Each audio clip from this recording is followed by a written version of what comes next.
Martine Segalen, vous êtes ethnologue, sociologue, professeur émérite à l'Université de Paris-Ouest, Nanterre-La Défense. Vous avez écrit de nombreux ouvrages, et notamment une sociologie de la famille chez Armand Collin, qui fait date et qui en est maintenant à sa 8e édition, à sa bientôt 8e édition, qui va sortir dans les jours qui viennent, je crois. Non, dans un an. Bon, dans un an. Ou encore un ouvrage plus récent, À qui appartiennent les enfants. À qui appartiennent les enfants, vous parlez d'enfants en multipropriété. Alors d'où viennent-ils ? Comment aborder ces enfants en risque d'être sans attache, par excès d'attachement pourrait-on dire ?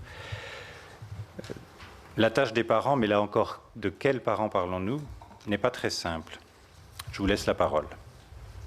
Merci. Merci à... Voilà. Merci. Merci de m'avoir invité à l'anniversaire de votre association, dont je connaissais l'existence et dont j'admire la longévité et les défis face auxquels elle est affrontée maintenant, après avoir entendu le très brillant exposé qui m'a précédé, dont je ne partage pas toutes les analyses, mais avec lequel néanmoins j'ai certainement quelques conclusions en parallèle et en partage. Et il est vrai que la situation qui nous est dépeinte montre ce que sont les difficultés actuelles et les profondes transformations de la société française, européenne, vous le savez tous, et de la famille. Alors effectivement, je vais vous présenter un exposé qui va nous montrer comment très profondément la place de l'enfant a changé dans notre société. Et c'est souvent étonnant, parce qu'il n'y a rien de plus naturel finalement que d'avoir un enfant, ou en tout cas ça l'était. Et on va voir combien l'enfant, la place de l'enfant, la relation entre parents et enfants est un révélateur très profond des changements de la société. Et c'est pourquoi effectivement je me retrouverai sur certains points avec vous, en étant en ethnographe, non pas dans les hautes analyses sociopolitiques que vous nous avez données, mais plutôt comme une ethnographe, souvent au ras des objets et des choses qui sont aussi à leur façon aussi révélateurs. Alors, avec mon vieux reste de côté universitaire, je vais vous proposer un exposé en 2 points. L'un qui présentera rapidement la situation de ce que pouvait être l'enfant dans les sociétés d'autrefois, mais je ne remonterai pas jusqu'aux temps les plus anciens, mais en restant sur les sociétés paysannes rapidement, pour contraster avec la situation qui est la situation contemporaine que nous connaissons. Alors, à qui appartiennent les enfants ? C'est effectivement le titre d'un des livres que j'ai publié. Et je dirais que cette interrogation n'avait aucun sens jusque dans les années 1970. Dans le modèle occidental, depuis la prise en main du mariage par l'Église catholique, les enfants ont un père et une mère liés par le mariage. Ils sont nés de leur sang, ou en tout cas pour les pères de la fiction de leur sang, et appartiennent à leurs parents sans partage. Ce sont des êtres encore à former et qui doivent à leurs parents obéissance et respect. Et finalement, la question de leur propriété est sans objet. Les parents disposent d'un droit total sur l'enfant et l'enfant, il faut bien se le rappeler, est une valeur économique fondamentale dans les sociétés d'autrefois puisque c'est avant tout un petit travailleur et puis c'est quelqu'un qui sera là pour soigner les vieux parents au temps de leur vieillesse en l'absence de l'État-providence. Et on a perdu peut-être la conscience de ce qui était vraiment la base du fonctionnement de nos sociétés pendant très très longtemps. Alors, il y a une étape, oui, je viendrai dessus également, et je vais l'aborder également. Il y a une étape qui est la construction de l'État-nation au XIXe siècle, et ce qui peut être la modernisation de la société qui passe par l'industrialisation à l'époque et qui commence à fissurer le dogme de la toute-puissance parentale. Est-ce qu'on peut laisser les parents mettre leurs enfants à l'usine et les abrutir de travail pendant des heures ? l'enfant qui est ainsi maltraité par les circonstances économiques ou par ses parents, ne sera-t-il pas finalement un citoyen chétif qui ne sera pas un bon citoyen et qui ne sera pas un bon soldat? Et petit à petit, à travers aussi tout ce phénomène extraordinaire du XIXe siècle qui est l'abandon d'enfants, l'État en vient à affirmer peu à peu ses prérogatives par-dessus l'autorité parentale. Et c'est une très très grande brèche, évidemment, dans ce qui a été le dogme de l'organisation sociale, y compris à travers le Code civil. Et évidemment, maintenant, la question de la propriété de l'enfant se pose dans des termes absolument différents, puisque l'enfant n'a plus du tout une valeur économique, ou plutôt c'est le contraire, l'enfant coûte très cher et ne rapporte rien. Et les enfants, on est lié aux enfants par une valeur affective fondamentale et qui fait que l'enfant devient un objet, n'est plus un objet, mais un petit sujet aussi. Et la sociologue américaine a lancé le mot du priceless child, c'est-à-dire de l'enfant qui est rare et qui est un enfant si précieux et qui va imposer à ses parents aussi, à travers les transformations de la société qui ont été abordées, ses désirs et qui va rendre la place des parents extrêmement, beaucoup plus difficile qu'elle ne l'était autrefois. Donc, dans les temps traditionnels, et mettons dans la société paysanne, au cours des siècles 18e, 19e, la naissance des enfants, c'était des enfants de Dieu, et le mariage, je le rappelle, dans la doctrine chrétienne, avait pour finalité première et essentielle la mise au monde d'enfants. C'était le seul cadre autorisé des relations sexuelles, et les relations sexuelles servaient à faire des enfants. Et sans enfants, pas de continuité familiale, pas de continuité dans la transmission des entreprises. Donc le fonctionnement de la famille faisait fonctionner la société dans ses aspects les plus productifs, en quelque sorte. Et jusqu'à l'arrivée de l'État-providence, les enfants sont une nécessité dans le monde rural comme dans le monde ouvrier. Et c'est au moment de l'émergence avec l'industrialisation de la classe bourgeoise que l'on va affecter à l'enfant de nouvelles finalités en faisant de la progéniture de la bourgeoisie un vecteur de transmission du patrimoine et de continuité de la lignée. Et c'est l'époque où on va commencer à isoler les enfants de la société plus générale, si j'ose dire, en les scolarisant, en les plaçant dans des institutions spécialisées, etc. Et on va créer et inventer en quelque sorte ce secteur de l'enfance. Et rappelons-nous que la loi toujours jusqu'à l'extrême fin du XIXe siècle, l'enfant était, de par la loi, totalement soumis à la volonté de ses parents. Et je cite les termes de l'édit royal de 1639, qui disait que la révérence naturelle des enfants envers leurs parents est le lien de la légitime obéissance des sujets envers leur souverain. C'est-à-dire que c'est une construction idéologique qui fait que la famille est un microcosme à l'image de la société. Il y a le souverain d'un côté et il y a le père qui est le roi dans sa famille. Et en entendant tout cela, on mesure évidemment les profondes transformations qui se sont passées. Mais le Code civil, encore, dont on a toujours tendance à dire qu'il est extrêmement moderne par certains aspects, en fait, il renforce complètement le côté patriarcal de l'organisation familiale.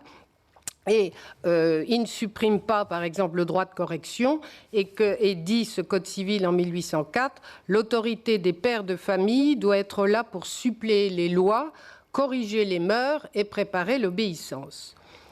Alors, il semble bien que dans cette société-là, les enfants ont une place tout à fait particulière aussi parce qu'on commence à être dans des sociétés contraceptives où, mais enfin, avant qu'on arrive, non, je recule un petit peu, avant qu'on arrive aux sociétés contraceptives, dans ces sociétés où beaucoup d'enfants naissaient, beaucoup d'enfants mouraient aussi, donc leur rapport affectif aux enfants était complètement différent de ce qu'il est maintenant, avec avec le moment où nous pouvons choisir de faire nos enfants au moment où on veut et où la mort de l'enfant et de l'enfant en bas âge est une des choses les moins supportables, alors que c'était, il faut bien le dire, monnaie courante au XVIIe, XVIIIe siècle et certainement avant, pour autant qu'on ait pu avoir des données démographiques pour le savoir.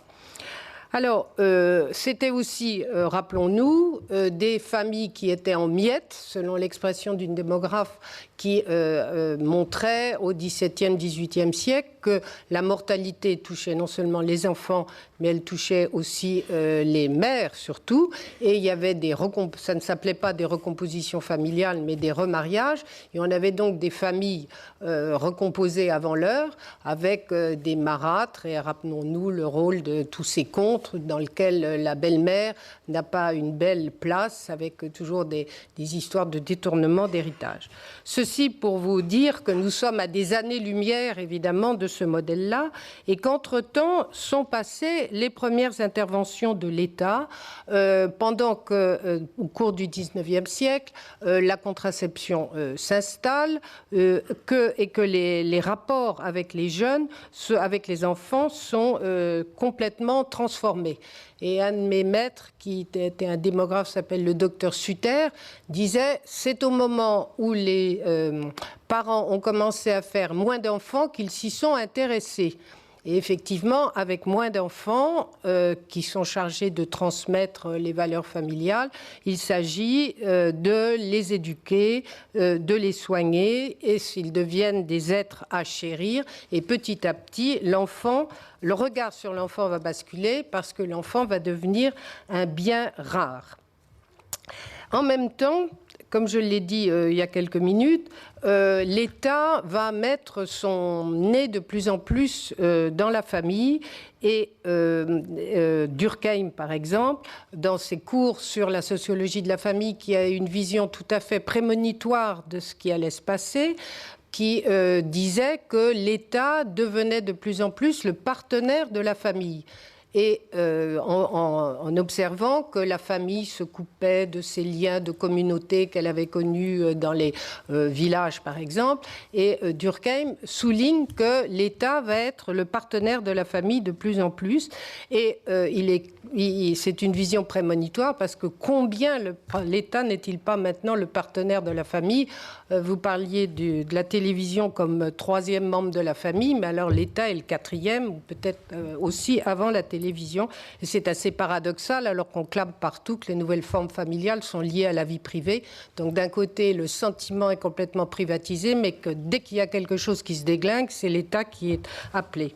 Quoi qu'il en soit, donc à la fin du XIXe siècle, on voit l'État qui intervient à travers l'État instituteur, à travers l'État médecin, puisque l'État a besoin de citoyens pour défendre la patrie. Qu'est-ce qui se passe encore à la fin du XIXe siècle ?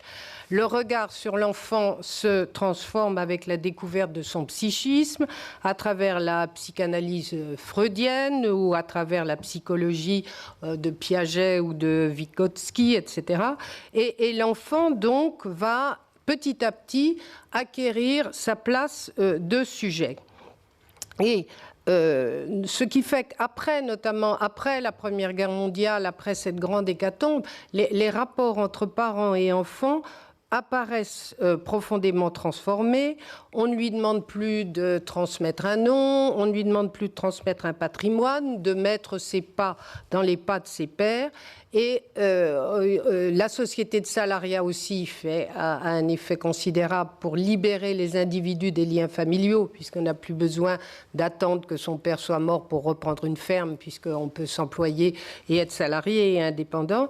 Donc les rapports sociaux fabrique des rapports très différents avec l'enfant et l'enfant va devenir un sujet de droit petit à petit, et c'est de plus en plus ce qu'on voit maintenant, où ce ne sont plus les besoins de la famille qui priment, mais les besoins à lui, ses besoins à lui. Et on va voir que cet enfant a des droits qui entrent en conflit, me semble-t-il, avec les nouvelles formes de la conjugalité contemporaine.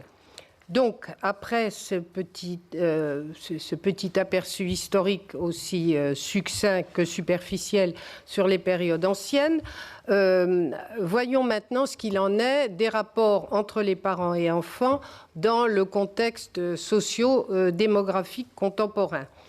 Vous savez tous que l'âge au mariage ou l'âge à la première naissance, disons maintenant, s'est considérablement élevé depuis les années 1970 et que c'est la conséquence d'un ensemble de phénomènes qui ont touché les femmes avant tout, c'est-à-dire la maîtrise de la contraception, le droit à l'avortement, l'augmentation, l'accès aux études supérieures, puis dans les années des 30 glorieuses dont on a parlé tout à l'heure, l'entrée massive des femmes sur le marché de l'emploi.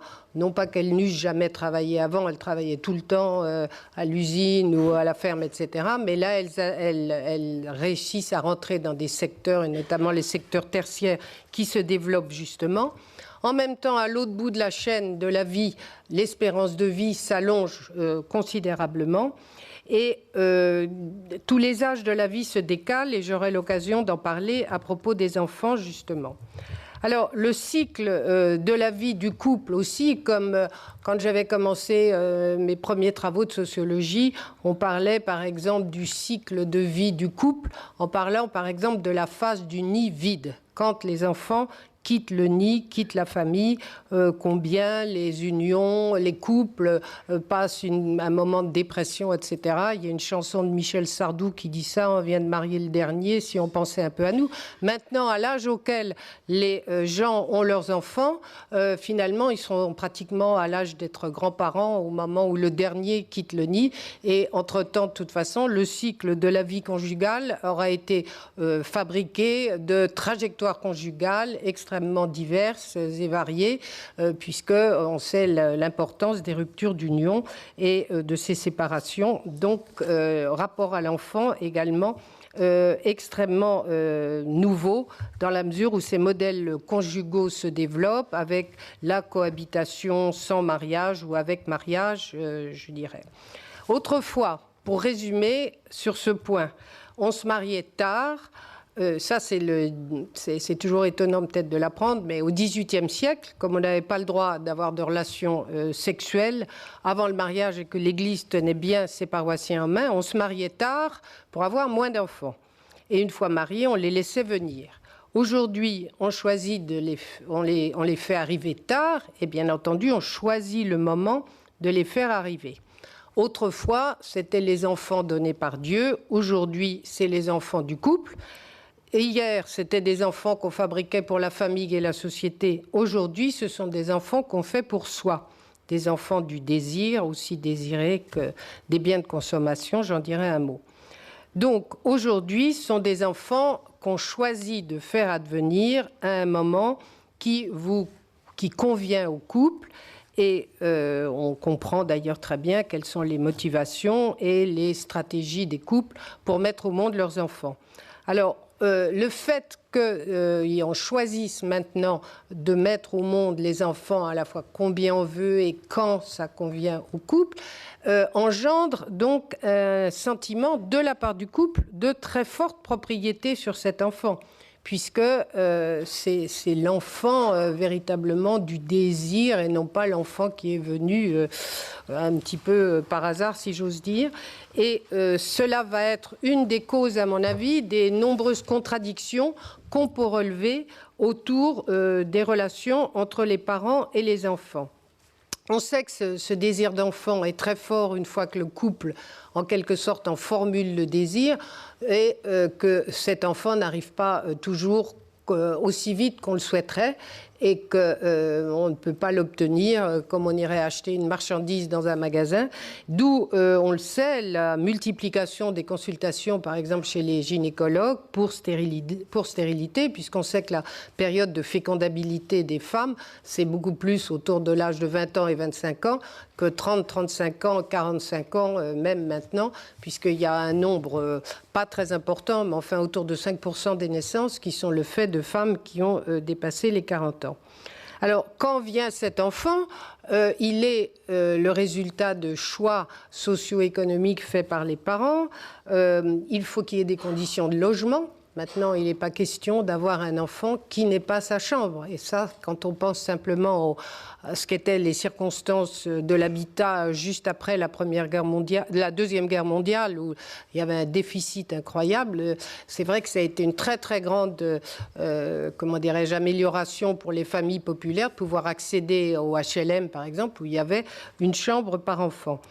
Alors, la dimension économique, donc, n'est pas la seule à intervenir, mais il faut que la femme soit engagée dans sa carrière. Et comment, d'ailleurs, ne pas penser que les jeunes couples sont responsables, finalement, s'ils n'ont pas déjà assuré leurs arrières économiques au moment où ils vont mettre en route un enfant. Mais en même temps, c'est en contradiction avec le sentiment qui est exprimé par les couples quand il y a des enquêtes qui parlent de ce désir d'enfant comme quelque chose de très naturel, d'un enfant qui est venu sans qu'on ait pensé à choisir le faire à ce moment-là, parce qu'il reste toujours l'idée de la naturalisation de ce désir d'enfant qui est fabriqué, parce que c'est le psychisme qui le fait, même s'il y a pas mal de paramètres socio-économiques qui ont été décidés avant. Alors, cet enfant, il a un rôle tout à fait important, puisque dans nos sociétés où le mariage est en recul complètement, le nombre des mariages est en recul, et où 55% des enfants naissent hors mariage, c'est l'enfant qui va fonder la famille maintenant. On est complètement à l'envers. Avant, on se mariait et le mariage était en quelque sorte la fin d'une séquence de fréquentation et le début. Maintenant, le mariage, il est ou il n'est pas, en fait. C'est quelque chose de complètement différent. Je ne suis pas là pour en parler, bien que, bon, j'ai pas mal d'idées là-dessus. Mais on voit bien que c'est l'enfant a cette importance de fonder la famille. Comment, en transformant des personnes qui n'ont pas de lien en grands-parents, c'est-à-dire que le couple n'est pas marié, alors les parents des deux côtés n'ont pas besoin d'être dans le coup de cette relation amoureuse et de cette relation vécue à deux. À partir du moment où il y a un petit enfant, et on sait le rôle des grands-parents d'ailleurs, j'ai aussi écrit là-dessus, le couple, l'enfant a cette très forte fonction de fonder la famille, et il est porteur des désirs des parents. Et c'est le psychanalyste Serge Tisseron qui parle du contrat narcissique, c'est-à-dire que l'enfant doit réaliser les aspirations de ses parents en échange de leurs soins et de leurs amours. Pas de leurs amours, de leur amour, de l'amour qu'ils donnent à l'enfant. Et vous savez qu'on entend beaucoup parler d'ailleurs maintenant du fait que pour être parent, il suffit d'avoir de l'amour et de donner de l'amour à un enfant. Bon, ça c'est aussi quelque chose qu'on peut discuter. Mais ce n'est pas notre sujet aujourd'hui. Je souligne aussi que, nouveauté, la société est bébéphile maintenant. Et là, j'en viens à mes petites expériences ethnographiques. La stérilité des femmes est vécue comme... celles qui décident de ne pas avoir d'enfants ont à se positionner, à dire pourquoi en quelque sorte, et il faut avoir un enfant dans notre société. La stérilité est vécue comme une malédiction, et pour s'en convaincre, donc j'en viens à mes petites expériences ethnographiques, de magazines que je feuillette quand je vais chez les coiffeurs, on voit toutes ces vedettes qui sont enceintes et combien être enceinte est à la mode, et il y a une sorte de fétichisation de la grossesse qui a démarré d'ailleurs en 1991 avec une photo extraordinaire de cette belle actrice qui s'appelle Demi Moore, là, qui posait nue et enceinte de 9 mois. C'était une photo d'Annie Leibovitz.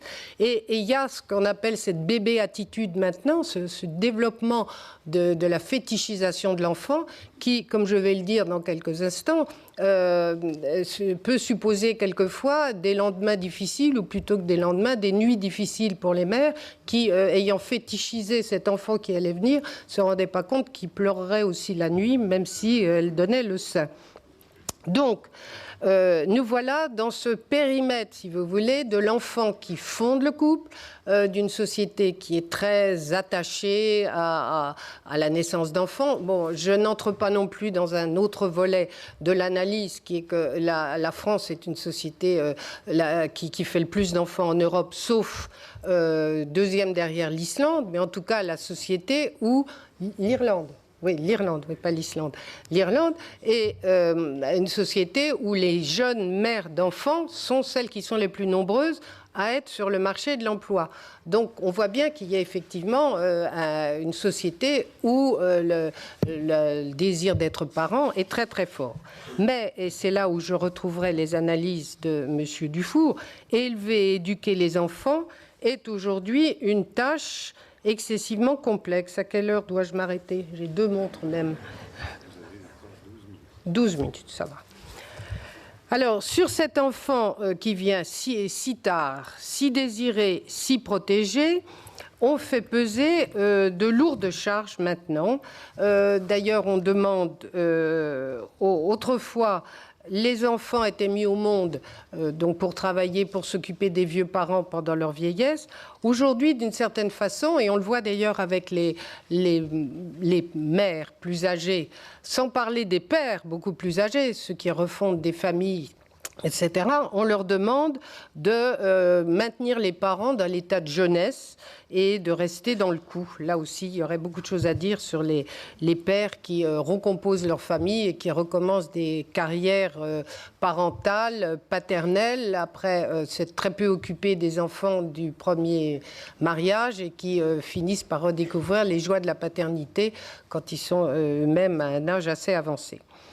Alors, le problème de notre société, et ça a été évoqué à grands traits par M. Dufour, on est dans une société à la fois où il y a énormément de normes, mais de normes qui ne sont plus des normes imposées par la loi. On est dans une société qui norme insidieusement. C'est probablement plus difficile à supporter que quelque chose qui serait inscrit dans la loi, encore qu'on n'inscrit pas des normes d'éducation dans la loi, bien entendu. Mais il y a à la fois les médias, il y a tout ce qui peut être les journaux, la presse, etc. Maintenant, on voit se développer les coachs pour élever des enfants, apprendre aux mères à élever leurs enfants. Et le marché, en fait, de ces mères, si j'ose dire, déboussolées, existe parce qu'on observe bien que des mères qui sont plus âgées, qui ont attendu pour avoir un enfant, se trouvent tout à fait déboussolées à la fois face au nouveau-né et puis aussi dans les années qui suivent. Et souvent, elles ont, ces mères d'abord, qui sont des travailleuses efficaces, estiment qu'elles vont appliquer la même efficacité à la maison et à l'enfant, mais c'est pas possible, ça marche pas comme au bureau quand même. Et d'autre part, elles doivent aussi renoncer à leur projection narcissique. Et on sait que se développent aussi beaucoup de mouvements comme qui vont encourager les mères à nourrir l'enfant au sein, mais non seulement à le nourrir dans les premiers mois, mais aussi sur de longues années. Et les mères sont dans des situations particulièrement difficiles parce qu'elles sont soumises aussi à l'injonction, pas l'injection, l'injonction de retourner sur le marché de l'emploi, et ce d'autant plus que nous sommes dans les situations économiques de crise que vous connaissez et qui sont très difficiles. Donc, être parent est certainement de plus en plus difficile, me semble-t-il, parce que les normes, effectivement, c'est face à un enfant qui n'est plus un objet, mais c'est un petit sujet sur lequel il n'est plus question d'imprimer des traditions familiales et il n'est plus question de lui imposer l'autorité ni du père ni de la mère. C'est un adulte en devenir dont il faut faire advenir les qualités profondes et singulières. Donc, par exemple, jamais élever de la même façon les frères et sœurs, mais au contraire que l'un fasse ci et l'autre fasse ça, etc. Et je reviendrai aussi là-dessus, c'est que c'est un enfant qui est déjà dès le plus jeune âge, je ne parle même pas de la télévision, une cible de choix de la société de consommation, et c'est absolument effrayant de voir à quel âge jeune ceci se produit, et en même temps, combien d'entre nous, moi en tant que grand-mère observatrice dans les jardins d'enfants, encore que mes petits-enfants n'y soient déjà plus depuis longtemps, je vois les mères qui disent aux enfants de 2 ans, tu veux une robe verte ou un pantalon jaune, ou tu veux un petit Suisse à la fraise ou à la banane, au lieu que on sollicite tout de suite de l'enfant extrêmement jeune de donner son avis, alors que, à mon sens, ou en tout cas, il y a une perte de ce rapport d'autorité qui n'est pas de l'autoritarisme nécessairement, mais qui donne à l'enfant au contraire une sécurité de savoir qu'il n'a pas à choisir en permanence et donc à ouvrir un débat en permanence avec ses parents, y compris au plus jeune âge. Et la société de consommation, un des meilleurs exemples que je prends, c'est celui d'un de mes collègues anglais, Daniel Miller, qui travaille sur les objets et la société de consommation et qui raconte qu'avec sa femme, tous les deux féministes, avaient décidé de lutter contre la poupée Barbie, qu'il n'y en aurait jamais chez eux. Eh bien, il raconte dans un article extrêmement intéressant qu'il a craqué. Il a été obligé d'acheter des poupées Barbie pour leurs filles parce que sinon, elles étaient désocialisées par rapport au monde des petites filles avec lesquelles elles jouaient. Et donc, on finit par céder pour ça. Donc, on voit que c'est très difficile d'élever des enfants et d'une part, pas d'autorité et d'autre part, on demande à l'enfant de vous apporter des gratifications affectives et sociales puisque cet enfant, c'est celui qui fabrique le couple. Alors, cet enfant, il va falloir aussi le considérer maintenant. On le considère donc comme un sujet autonome et notamment un sujet autonome qui est dans une situation de multipropriété, si je développe quelques points relatifs au divorce et en se demandant à qui appartient l'enfant dans les situations de divorce. On voit que sa multipropriété se joue autour des questions de résidence, évidemment, puisque avec l'accroissement des divorces, l'enfant se retrouve placé au cœur de conflits, même dans les situations apaisées. On sait qu'il y a eu beaucoup de débats autour de la garde alternée ou non des enfants. Et l'idéal, d'après la justice, puisque maintenant le droit fait en sorte que si le droit reconnaît que le couple conjugal a une vie qui n'est pas éternelle, en revanche, que le couple parental doit toujours être présent et garder l'équilibre du père et de la mère. Donc, il y a les solutions de garde alternée, les solutions de circulation de résidence et l'idéal, d'après la pensée de la loi, dans l'intérêt de l'enfant, c'est que la vie puisse s'organiser de façon à permettre au père non gardien d'avoir un contact régulier avec l'enfant. Mais ça suppose évidemment que la situation ne soit pas conflictuelle, qu'ils aient les moyens de s'installer dans un même quartier pour que l'enfant reste à l'école, etc. Et entre parenthèses, d'ailleurs, on parle toujours de la crise du logement. Une des causes de la crise du logement, c'est véritablement la pression des familles monoparentales qui, à la suite d'un divorce, les femmes se retrouvent avec des moyens bien réduits et elles ont besoin d'accéder au marché du logement social. Et ça, c'est une dimension qui est importante.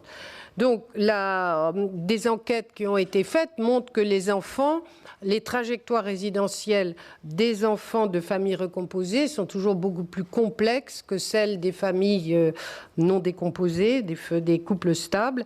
Et on voit bien que l'enfant circule au mieux entre son père et sa mère et entre, évidemment, des beaux-pères et des belles-mères. Alors là aussi, la multipropriété se joue cette fois-ci entre le biologique et social. On sait par exemple que le sens de l'adoption a aujourd'hui profondément changé. L'État avait ouvert l'adoption après la guerre parce qu'il y avait beaucoup d'enfants à adopter, et donc il avait permis que les célibataires, hommes ou femmes, puissent adopter. Et il s'agit d'une adoption plénière où là, tout d'un coup, tout ce qui est le biologique, dans l'état actuel de la loi, est effacé, puisque le parent est le parent social. Il est dit le parent plein de l'enfant, effaçant son lien biologique. Alors vous savez qu'il y a beaucoup de débats autour de ces questions, et des débats qu'on va entendre de plus en plus avec les débats qui arrivent en ce moment autour du mariage homosexuel et des droits à l'adoption. Alors, l'enfant, donc, il est en multipropriété entre son père, sa mère, son beau-père et sa belle-mère, dans des configurations qui sont complexes et dont l'enfant peut jouer en s'enrichissant de ces diverses formes de vie plurielle, en quelque sorte, mais qui peuvent quelquefois être difficiles quand tout simplement, mais c'est la base quand même, les normes d'éducation sont complètement différentes entre le foyer du père et le foyer de la mère. Si les heures de coucher, les heures de télévision, les manières de table, etc., qui peuvent nous sembler des détails, sont en réalité les éléments du quotidien qui fabriquent ces relations, et les enfants peuvent être complètement ballottés d'un endroit à l'autre. Alors, l'enfant qui a donc quelquefois trop de parents ou pas assez de parents, il est aussi l'enfant de l'État, puisque l'État intervient de plus en plus souvent. Et je vous rappelle que, mais vous le savez aussi bien que moi et mieux que moi sûrement, le juge aux affaires familiales a été créé en 1993, et c'est là, dans l'intérêt de l'enfant dans l'ensemble, que la loi intervient. Et pour l'instant, l'État, par exemple, refuse l'insémination artificielle aux femmes seules ou aux couples homosexuels en se retranchant derrière la protection des enfants à naître, en cherchant à prévenir les conséquences néfastes sur l'enfant du choix des adultes. Alors je crois que ça va être quelques-uns des éléments de ces débats tout à fait intéressants qui vont venir dans les semaines qui viennent. L'enfant est aussi un sujet de droit, donc il est aussi là, et sa situation maintenant est prise dans les filets, si je puis dire, de la Convention internationale des droits de l'enfance, qui a été très critiquée par certains, notamment par Irène Théry, qui disait, me semble-t-il, très justement, qu'en le faisant advenir trop tôt sujet de droit, on le protégeait de la pellicule protectrice familiale, et qu'on oppose à la vision de l'enfant autonome à celle de l'enfant protégé. Et là, il y a ouverture de tout un tas de débats sur à la fois la maltraitance et la parentalité, c'est-à-dire la capacité des parents à être des bons parents, avec aussi tout ce que ça peut supposer comme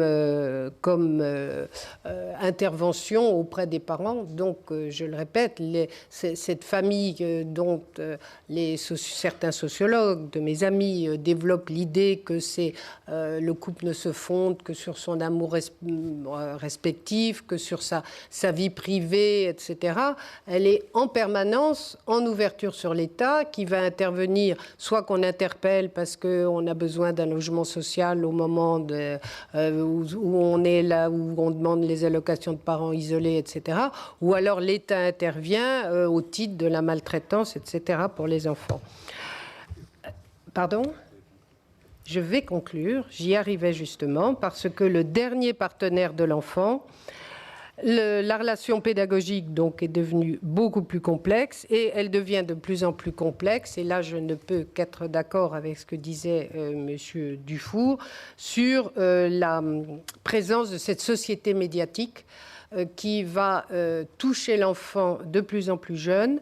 Je voudrais dire d'abord qu'il y a un phénomène, je parlais tout à l'heure de l'allongement de la vie, il y a un rajeunissement de l'enfance ou un vieillissement de l'enfance, je ne sais pas quel est le terme approprié à employer, mais on observe que la sexualisation des petites filles, notamment, est de plus en plus jeune. C'est-à-dire que vous savez comme moi que si vous allez à la sortie des lycées et même des collèges, les petites filles sont déjà extrêmement maquillées, très jeunes, vêtues comme les petites vedettes des médias, etc. Et ça, c'est un phénomène tout à fait marquant des 10 dernières années.